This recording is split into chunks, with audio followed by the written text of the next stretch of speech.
বছৰৰ ভিতৰত 50 বছৰ আমাৰ হৈ থাকোঁতে গ'ল 50 বছৰহে থাকিলে বিংখতি বৰষ যায় উমলন্তে দশ বৈখ যায় ধন উপাৰ্জনতে 20 বছৰ উমল থাকোঁতে গ'ল 10 বছৰ কি হ'ল টকা পইচা উপাৰ্জন কৰোঁতেই গ'ল বৃদ্ধকালে যায় এশ বৰিষ বিংখতি একো কাৰ্য হাদিবেক নহ'লে হপতি গতিকে লৈ আমাৰ একো কাৰ্য নহ'লে শৰীৰত পিয়ে নানা ব্যাধি চকুৱে নাকলে আশা পাশে বান্ধিয়া গৃহত থাকি গ'লে হেন জানি শিকু হ'ব এৰা নকৰ্ম কুমাৰ কাৰতে লোৱা ভাগৱত ধৰ্ম প্ৰভুসকল ভাগৱত শুনিবলৈ হ'লে লাজ ভয় ঘৃণা এই তিনিটা ত্যাগ কৰি ভাগৱত শুনা ভাগৱতত দিয়া মতি তেহে পাবা গতি গতিকেলৈ ব্ৰহ্মাই 100 বছৰ ঘূৰি বিচাৰি নাপালে এই সংসাৰখন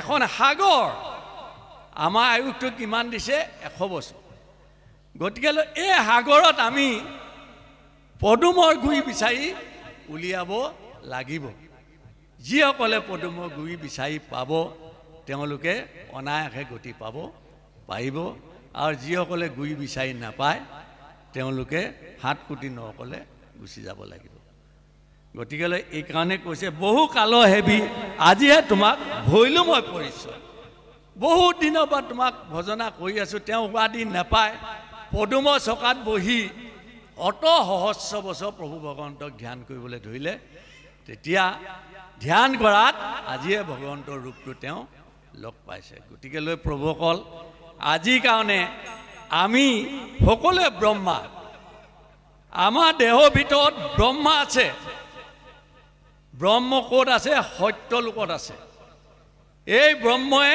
জীৱ সৃষ্টি কৰিবলৈ সদায় ভগৱন্তক চিন্তা কৰি আছে গতিকেলৈ আমি কেনেধৰণে সাধু গুৰু ভকত বৈষ্ণৱ পুৰুষ মহিলা কেনেকৈ সন্তান জন্ম দিব লাগিব এইখিনি আমি পাম এইখিনি আপোনালোকে শুনিব যাহাৰ আছে পুণ্য অসংখ্যাত সেহিহে পাতে কাণ কৃষ্ণ কথাত গতিকে লৈ যাৰ পুণ্য আছে তেওঁহে কৃষ্ণ কথাত কাণ পাতিব পাওঁ জপ ৰাম হৰি হৰি তু সংসাৰৰ লোকক কিনো ভৈলা দুৰাখৈ হেন বান্ধৱক ঈশ্বৰ কৃষ্ণক একোজনে নজান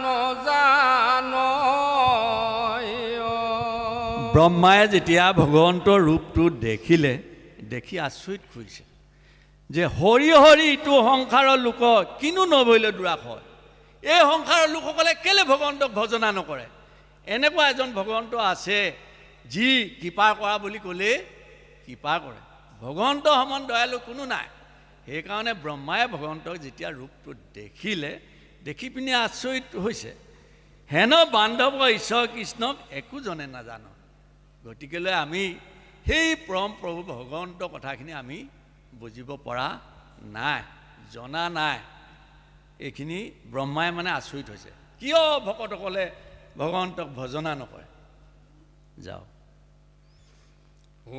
ৰাম এহি মহাদুখে পৰে নৰকত দুখ পাৱে নানা মত একে তুমি মাত ভজিবাৰ ঠাই যিহেতু সত্য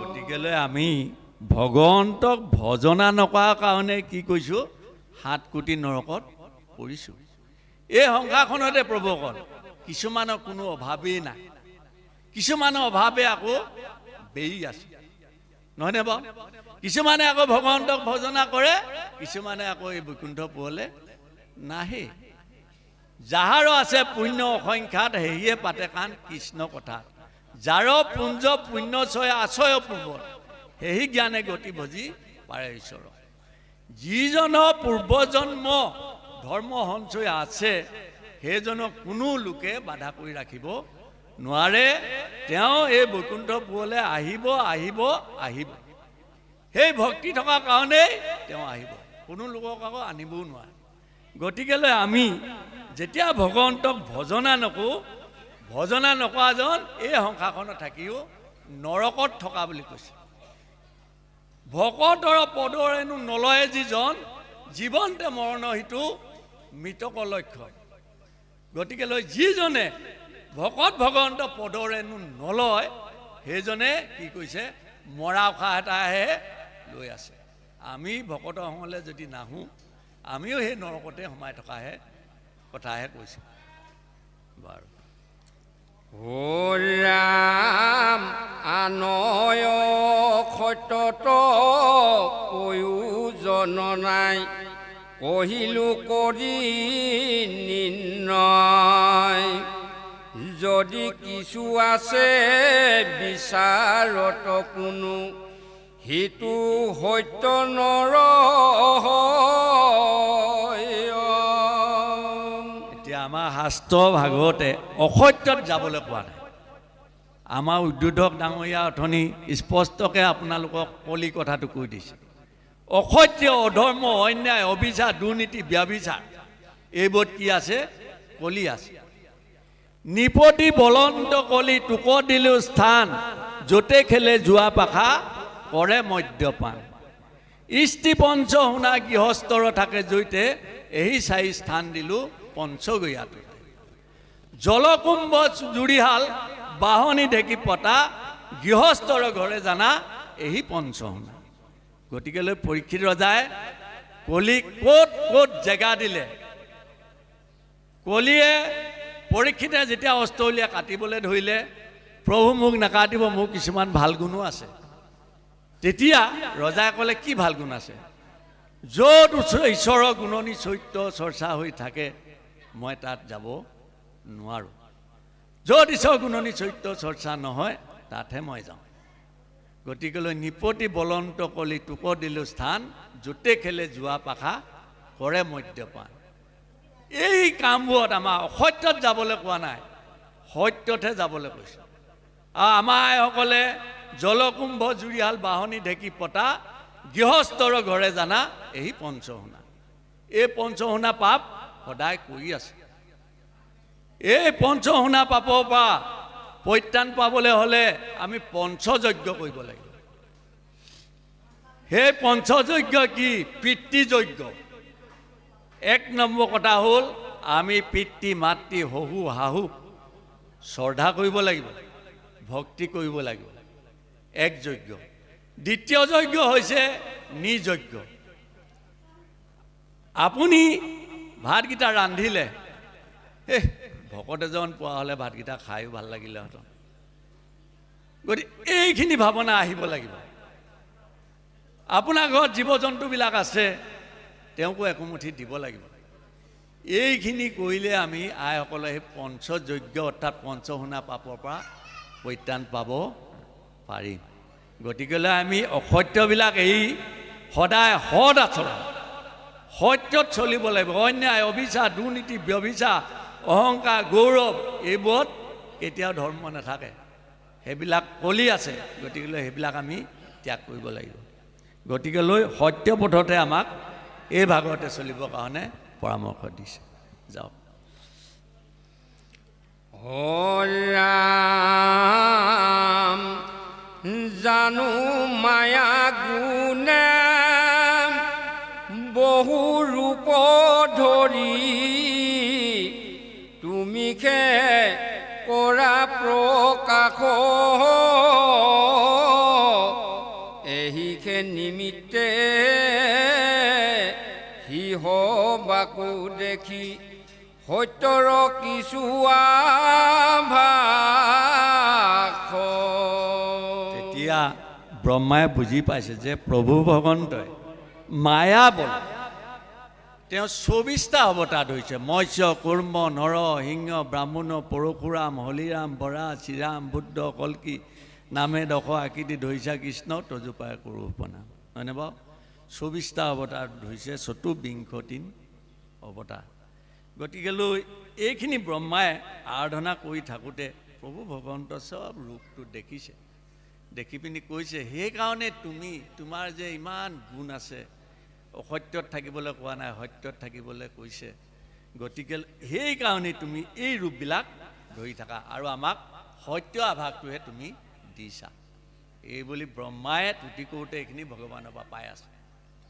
যাওঁ।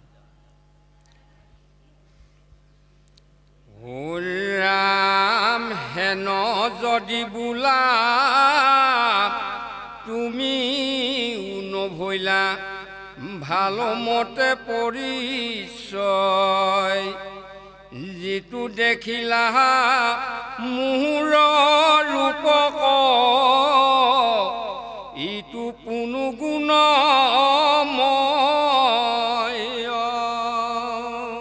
হেন যদি বোলা তুমিও নভৈলা ভালমতে পৰিচয়, মই যিটো তোমাক মোৰ ৰূপ দেখাইছোঁ সেইটোত যদি তুমি ভালমতে পৰিচয় হোৱা নাই, যিটো দেখিলাহা মোহৰৰ ৰূপ ইটো পুনু গুণময়, যিবিলাক মোৰ গুণ, যিবিলাক সকলো মোৰ গুণময় ৰূপে, অগুণময় নহয়, গুণময় ৰূপে।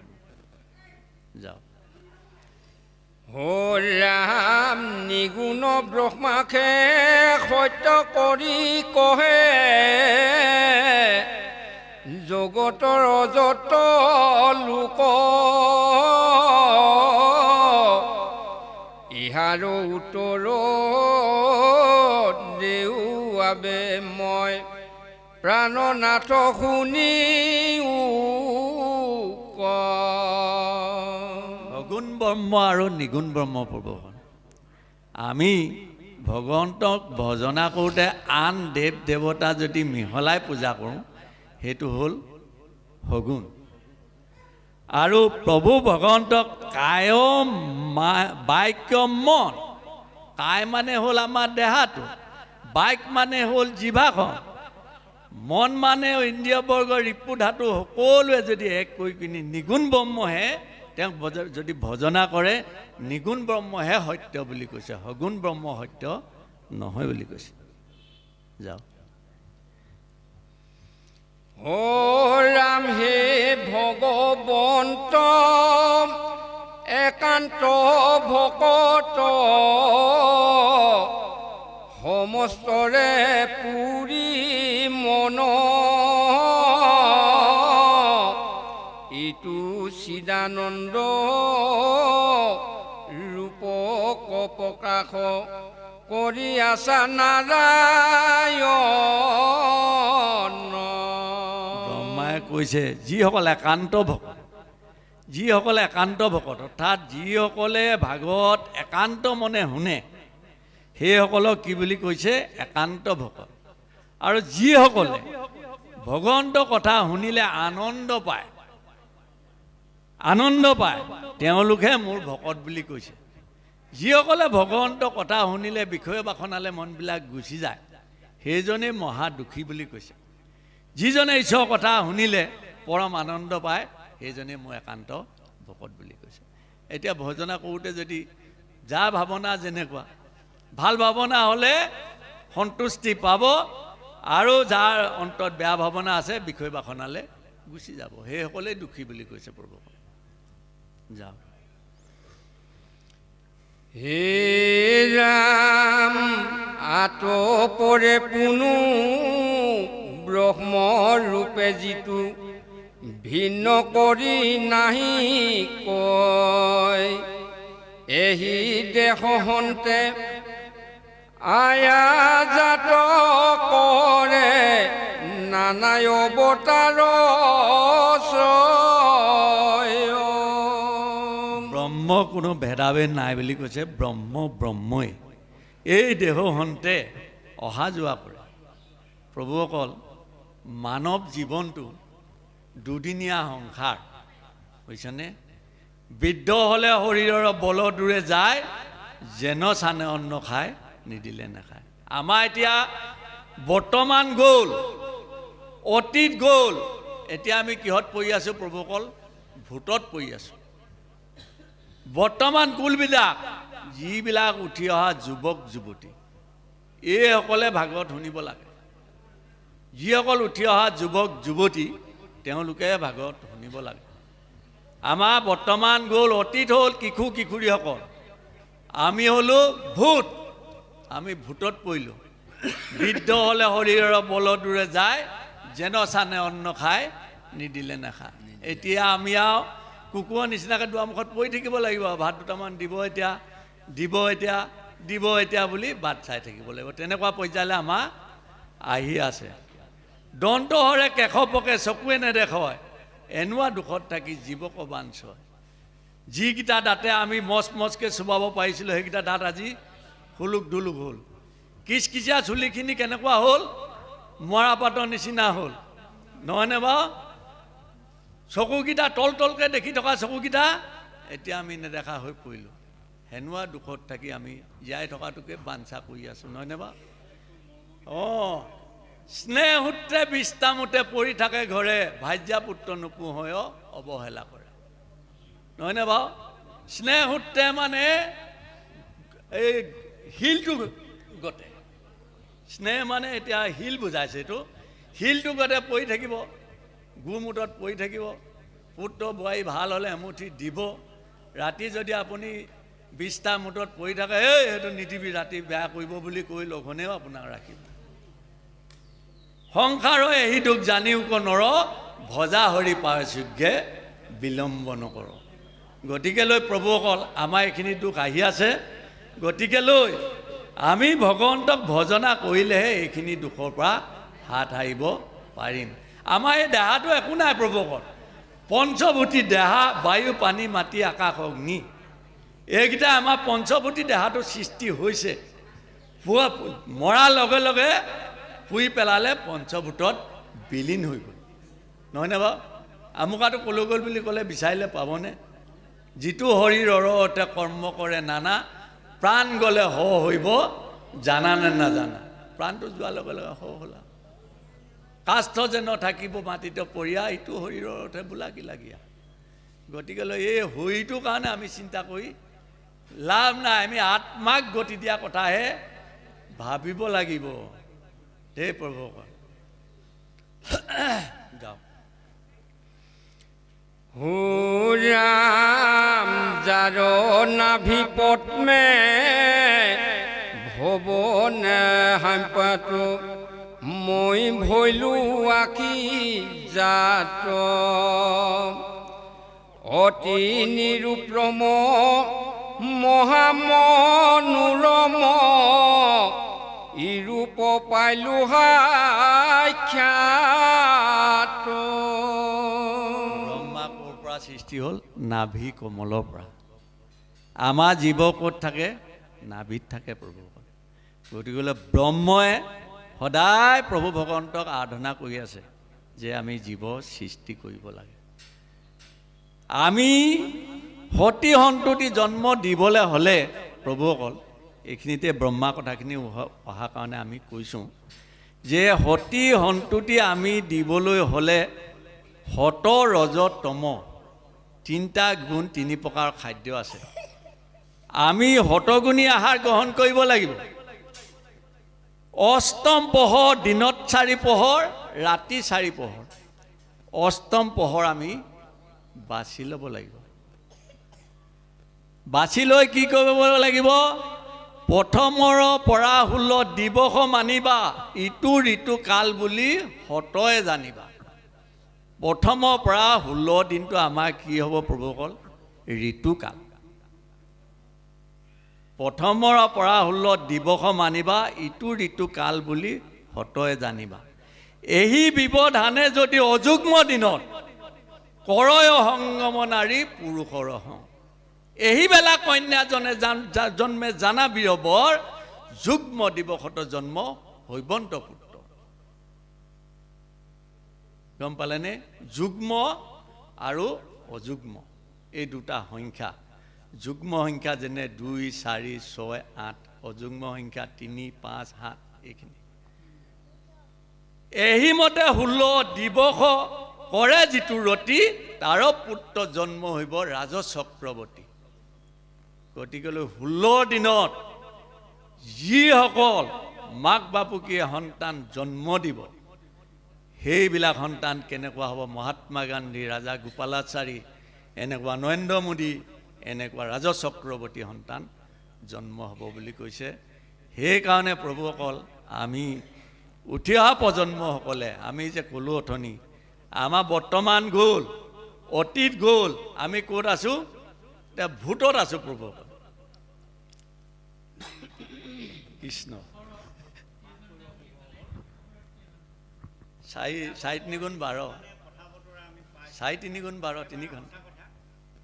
এতিয়া আমি আমাৰ সাৰ্থকতা আহিবনে ব্যৰ্থতা আহিব, সেই প্ৰশ্নটোৰ ওপৰত মই কথা ক'ব বিচাৰিছোঁ। কৃষ্ণ প্ৰভুসকল, আমি যি হ'ব, তাৰমানে আমি এতিয়া য'ত আছোঁ, হয় আমাৰ ভূতত আছোঁ, হয়, ভূতত আছে। একেবাৰে সঁচা কথা। আচ্ছা, এতিয়া আমি যিখিনি কৈ গ'লোঁ 16 তাৰিখৰ কথা, 16 দিনৰ কথা, হয় মোৰ যিহেতু হয় সেইখিনিৰ কাৰণে আমাৰ সাৰ্থকতা আনিবৰ কাৰণে য'ত নেকি এতিয়া অপসংস্কৃতিত লাগি আছে আমাৰ সেই উঠি অহা প্ৰজন্ম